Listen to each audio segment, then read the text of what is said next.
It's May the 15th, 1940, and countries across Western Europe find themselves under siege from Hitler's Wehrmacht. In the Netherlands, the last gasps of Dutch resistance are extinguished, and 4.5 long years of occupation begin.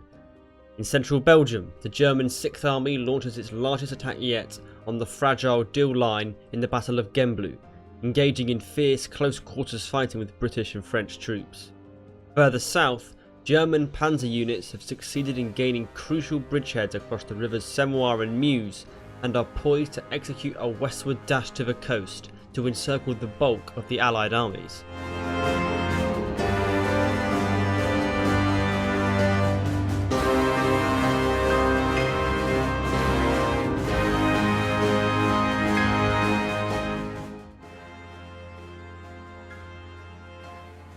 Beginning their advance, German panzers romped south and west from their Meuse bridgeheads, with the 7th Panzer Division reaching Freude-Chapelle and the 6th Panzer Division reaching Montcenet on the 15th. These offensives deep into the French rear finally forced the French High Command to recognise the mortal danger that their formations in Belgium were in. It became clear to Gamelin and the other Allied commanders they were going to have to pull back from the Dille line to a position that wasn't so vulnerable to German advances in the south. They began a withdrawal from the Dille to the River Scheldt and began to reorganise their divisions in order to provide some kind of defensive line to the south, protecting Paris. With great reluctance, the Allied troops engaging 6th Army, having fought hard to hold the Germans back at Gembloux, now had to just surrender their fortifications to the Germans. Such was the scale of the calamity developing in the south. On the 16th of May, British Prime Minister Winston Churchill visited Paris and found a dejected French High Command that possessed no substantial reserve of troops and that had to all intents and purposes accepted its defeat. Supreme Commander Gamelin had even already told the French Minister of Defence Edouard Daladier that the French army was finished. While the French generals mourned, German armoured forces continued to surge forwards, maintaining momentum but also outrunning German infantry which were endeavouring to advance to cover the southern flank of the wedge created by the panzers. The German High Command, anxious at how exposed the panzer forces were getting, sought to rein them in, ordering no breakthrough to Rommel's 7th Panzer as it crossed into France late on the 16th of May. Directly disobeying this order, Rommel pleaded communication problems while taking a massive gamble to surge deep into France, advancing all the way to the high ground east of La Cadoux by dawn on the 17th, with his division strung out 20 miles behind him in a corridor with completely unprotected flanks. In the same way, Guderian also lost contact with higher command to advance and establish bridgeheads over the River Ouse. Now feeling completely uneasy, Hitler personally ordered that the panzers were to halt and await the arrival of 12th Army's infantry before advancing further. This decision enraged Guderian, who upon hearing it asked to be removed from his command during a heated confrontation with von Kleist. In Guderian's opinion, the stop only gave the Allies time to regroup and dig in, whereas further German attacks could continually disrupt their organisation and prevent a coherent defensive line from being established. To the Panzer commander's relief, however, he was granted permission to carry out a reconnaissance in force west of the river, so long as his headquarters remained at its current position. This was a liberty which was exploited to the full over the next few days, as bridgeheads were expanded and ground seized, which would give the German division space to launch the planned thrust to the coast at the mouth of the River Somme. While the Germans were restrained, the Allies, and particularly the British, attempted to cobble together some form of counterattack to take place in the vicinity of Arras, but these attempts were frustrated by a lack of available troops and the ongoing slow-motion train crash that was the French High Command. On the 19th of May, Gamelin prepared orders for a pincer counterattack in the flanks of the extended German lines, but that evening he was sacked and replaced by General Maxime Weygand, an ageing, ponderous veteran of the First World War. After a few days' stop, On the 20th of May, the order was finally given for the panzers to resume their advance, and the massed armoured units of Army Group A, reinforced by 2 panzer divisions from Army Group B, struck towards the coast from their positions between Cambrai and Ham. In the north of this advance, the 3rd and 4th Panzer Divisions, now operating as Panzer Group Hoth with the addition of Rommel's division, would advance to engage Allied troops in the vicinity of Arras, screening the advance of Guderian's corps and that of George Hans Reinhardt in the centre. Tough concentrations of Allied troops at Arras slowed the advance of Hoth's group, but before long a breakthrough by Reinhardt's 8th Panzer at Doullens raised the spectre of the city being outflanked from the south. The further south that German troops advanced, the weaker the Allied resistance, and Guderian's divisions were able to make remarkable leaps forward, with 2nd Panzer managing to traverse 55 miles in one day to reach the Channel coast at Abbeville, completing the encirclement of over 40 Allied divisions to the north. In the wake of another setback, Allied attempts to formulate a large counterattack were hampered by communication problems and were often subject to simply being overtaken by events. A small British offensive was mounted south of Arras on the 21st of May, which caught Rommel's 7th Panzer briefly off guard and threatened to break through the German lines. Even though the Allies were repelled with the loss of over 60 tanks, the encounter worried the German High Command, who thought it another warning that the Panzer Divisions remained vulnerable when out ahead of supporting infantry. As a result, the Panzers were ordered again not to advance, for 24 hours whilst the remaining Allied forces in the vicinity of Arras were dealt with.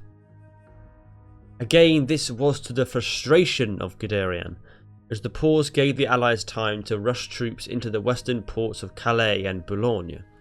Understanding that these towns would likely be isolated from the main Allied line, the commander of the British Expeditionary Force, Lord Gort, ordered that they were to be held to the last, to tie down as many German troops as possible for as long as possible.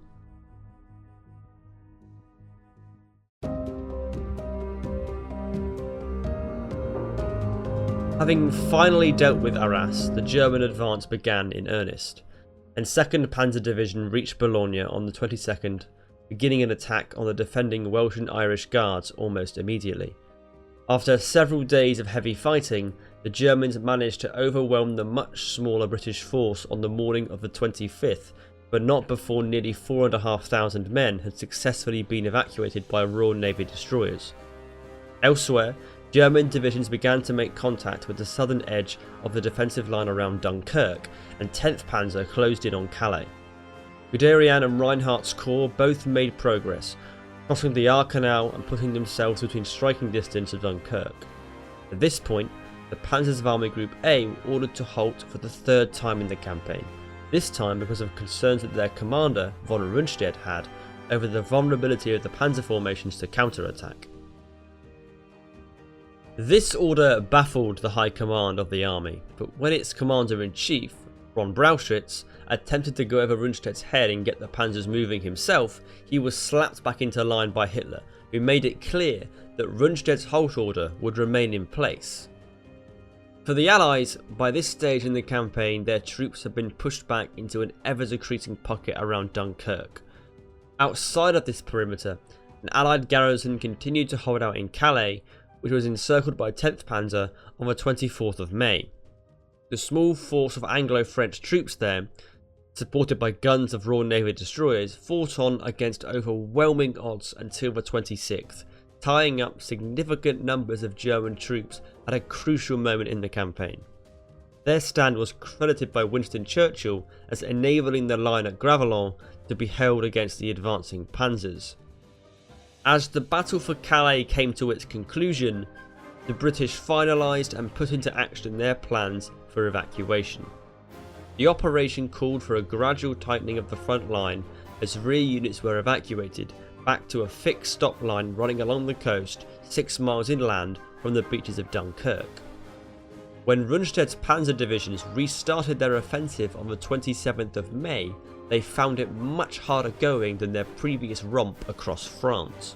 Intense local battles raged as small Allied detachments valiantly held off advancing German troops long enough to allow comrades to retreat safely. Fighting with their backs to the wall, the Allies forced the Germans into the kind of grinding, attritional warfare they had hoped to fight all along. This desperate defence meant that although the Germans were able to advance to the small Dunkirk perimeter, they were unable to make the final breakthrough they needed to destroy the remaining Allied divisions. As it was, the Allied evacuations that began on the 26th of May continued apace, with over 300,000 troops eventually evacuated from France by the 4th of June when the last boats left. The evacuation of so many troops from Dunkirk was an astonishing achievement done in the worst of circumstances, but it came as the last act of a disastrous few weeks for the Allies and left the Germans in a dominant position in France. Almost all of Britain and France's best troops were now either destroyed or in England, giving Germany a numerical and qualitative advantage over their remaining foes on the continent. Just 24 hours after the conclusion of the Dunkirk operation, the second major German offensive of the campaign, codenamed Case Red, began on the 5th of June, with Army Group B striking south against the fortified positions of the Weygand line that French troops had prepared over the previous days.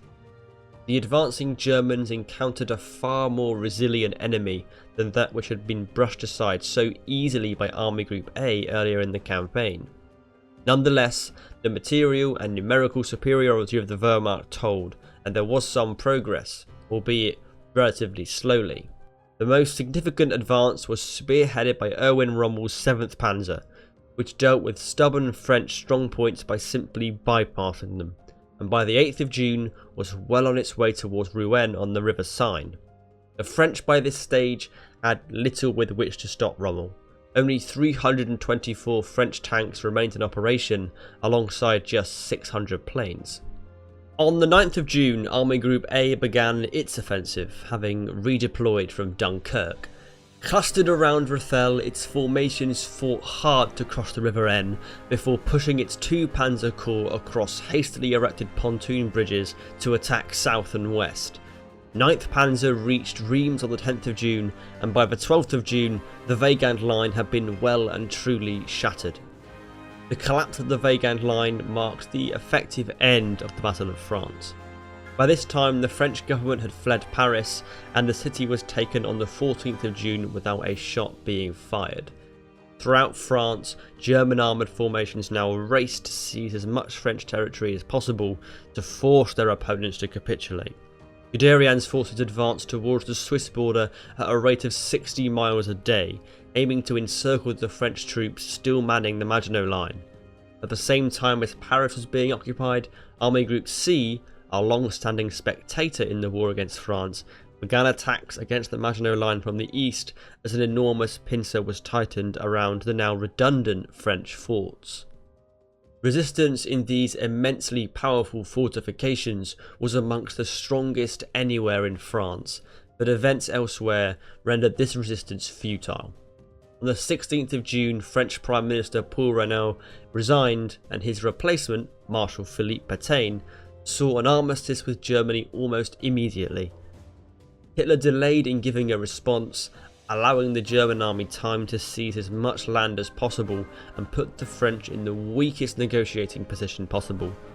Finally, on the 22nd of June, an armistice was signed, in the same railway carriage as had been used to take the German surrender in 1918. 44 days after it started, the Battle of France was over.